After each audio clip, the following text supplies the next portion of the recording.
Alors, pour éditer une facture d'un client différé, on va d'abord vérifier s'il y a des factures en cours. Donc, on va aller dans notre export état des factures, en date du 20 décembre, le client Foodora, on va afficher, et on voit qu'ici, on a une facture en cours qui n'a pas encore été éditée. Pour éditer cette facture, on va aller dans Mouvement Facture des clients.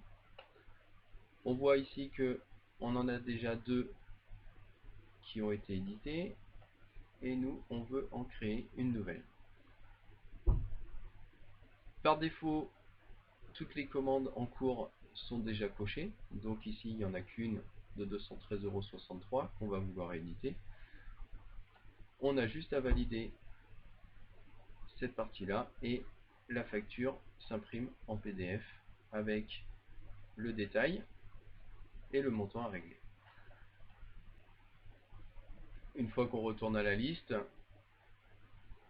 on réaffiche et on voit que notre commande de 213,63 € est bien indiquée et qu'un règlement est à effectuer en attente. Pour payer un client différé, on va aller dans notre comptage de caisse, où on va créer notre caisse. On a bien entendu tous nos montants théoriques. Si on a donc juste notre facturation de client différé, on va dire qu'il a payé en carte bancaire.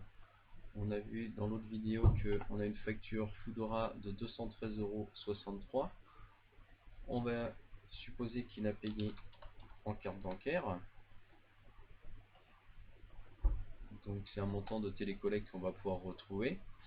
Et on va aller directement dans Règlement facture.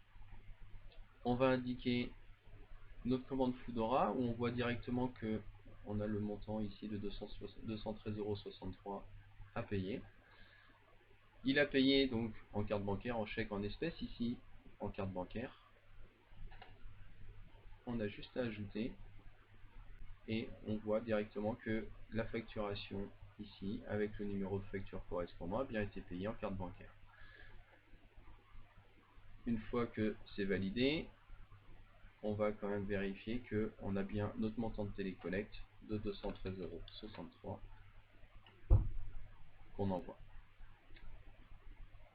Et donc on a bien ici nos paiements en carte bancaire de 213,63 € et que ça correspond bien à notre paiement de facture de client différé.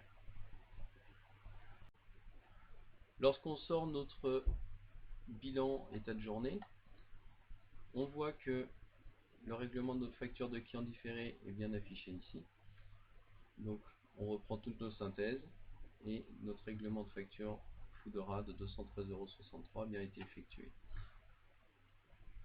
Au niveau de l'état de nos factures, en date du 20, on s'aperçoit que la référence 11FOO29 a bien été payée.